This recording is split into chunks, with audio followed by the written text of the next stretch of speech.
मनुष्य एक अद्वितीय स्थिति है और ध्यान रखना शब्द स्थिति। एक जगत है मनुष्यों के नीचे पशुओं का, वे पूरे ही पैदा होते हैं, उन्हें जो होना है वैसे ही पैदा होते हैं। और एक जगत है मनुष्य के ऊपर बुद्धों का, उन्हें जैसा होना है वे हो गए, अब कुछ होने को नहीं बचा। और दोनों के मध्य में मनुष्य की चिंता का लोक है। उसे जो होना है अभी हुआ नहीं, जो नहीं होना है वह अभी है। इसलिए तनाव है, खिंचाव है, पीछे की तरफ खींचता है पशुओं का लोक, पक्षियों का लोक, वृक्षों का लोक, नदी पहाड़ों का लोक। आगे की तरफ खींचता है बुद्धों का लोक, जिनों का लोक, तीर्थंकरों का लोक, अवतारों का लोक। दोनों आकर्षण प्रबल हैं। पीछे के आकर्षण का बल यह है कि वह हमारा अनुभव है, अचेतन में दबा हुआ। उन सारी योनियों से हम यात्रा करके आए हैं, वे जानी मानी हैं, परिचित हैं। उन लौट जाना आसान मालूम होता है। इसलिए शराब और शराब जैसे मादक द्रव्यों का इतना प्रभाव है। शराब की खूबी यही कि थोड़ी देर को तुम्हें तुम्हारी आदमियत से नीचे गिरा देती, तुम्हें फिर वापस पशुओं के जगत का हिस्सा बना देती। वही शांति, वही सन्नाटा, वही निश्चिंत भाव सुखद मालूम होता है, लेकिन वापस तो लौटना ही होगा। थोड़ी बहुत देर नशे में डूबकर फिर वहीं लौट आओगे जहां थे, और भी ज्यादा चिंताओं में। क्योंकि जितनी देर तुम बेहोश रहे चिंताएं बढ़ती रहीं। चिंताएं तुम्हारी बेहोशी की फिक्र नहीं करती। फिर रोज रोज ज्यादा शराब, ज्यादा मादक द्रव्य लेने होंगे, क्योंकि तुम उनके अभ्यस्त होने लगोगे।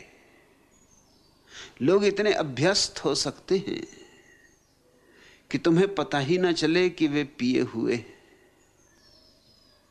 मेरे एक मित्र हैं, पुराने पियक्कड़ हैं, गहरे पियक्कड़ हैं।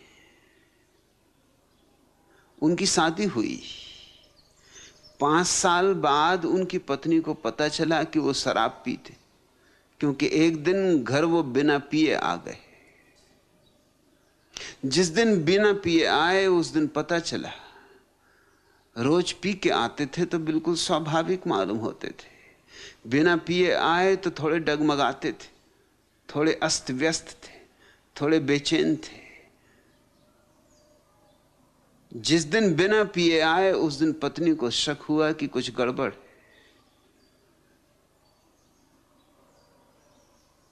मैं उनसे वर्षों से परिचित हूं। कितना ही उन्हें पिला दो, तुम ऊपर से जांच करके बता नहीं सकते कि वो पिए हुए। अभ्यस्त हो गए, शरीर ने इस नए रसायन को सीख लिया। और फिर लाख भूल जाओ, भूलने से चिंता मिटती नहीं। चिंता तो अपनी जगह खड़ी है, और चिंता मनुष्य की दुश्मन भी नहीं, उसकी मित्र है। चिंता का कांटा ही तो उसे आगे बढ़ाता है, वही तो उसकी चुनौती है। सोम रस से लेकर ऋग्वेद के, आल्दुअस हक्सले के एलएसडी तक, आदमी निरंतर इस बात की खोज की है कि मैं वापस कैसे लौट जाऊं। कवियों के मन में बहुत आकर्षण होता है पक्षियों जैसे आकाश में उड़ने का मुक्त गगन, फूलों जैसे सूरज में खिलने का, वृक्षों की हरियाली, नदियों का कलकल नाद, सागर में उठते तूफान और आंधियां, आकाश में गरजते बादल और कड़कती बिजलियां। और कवि आतुर हो आता है लौट चले पीछे को। यह आकस्मिक नहीं है कि कवि, चित्रकार, संगीतज्ञ आम तौर से मादक द्रव्यों में उत्सुक हो जाते। इसके पीछे कारण है, वो पीछे लौटना चाहते हैं। और पीछे लौटने का एक ही उपाय है, हम कैसे भूल जाएं उस जगह को जहां की हम। मगर समय में पीछे लौटा ही नहीं जा सकता। एक बाप अपने छोटे से बेटे को समझा रहा था नेपोलियन का प्रसिद्ध वचन कि इस जगत में कुछ भी असंभव नहीं। उसके बेटे ने कहा रुको, 1 मिनट रुको, मैं भी आया। मैं अभी सिद्ध करता हूं कि एक चीज निश्चित असंभव, मैं बहुत दिन से करके देख रहा हूं, संभव होती नहीं। वो भागा गया स्नान गृह में और वहां से टूथपेस्ट की डब्बी ले आया।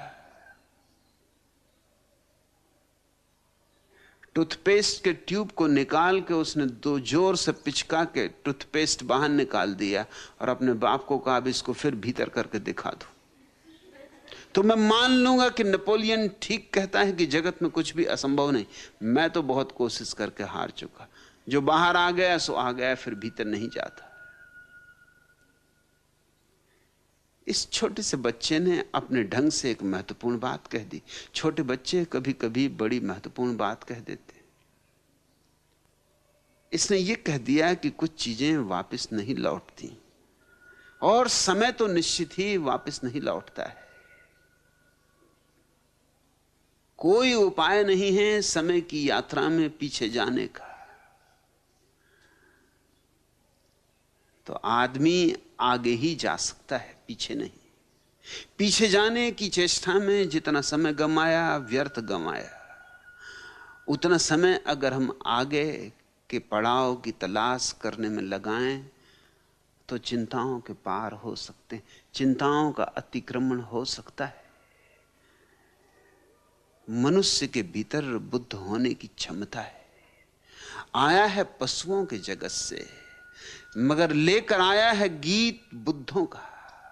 गाना है वही गीत, तभी संताप मिटेगा, तभी चिंता टूटेगी, तभी ये बिखराव हटेगा। हम इस दुनिया में जरूर हैं, मगर हम इस दुनिया के नहीं। हमें आगे जाना है, हमें पार जाना है। पार का बुलावा प्रतिपल आ रहा है। दूर का किनारा पातियों पर पातियां भेज रहा है।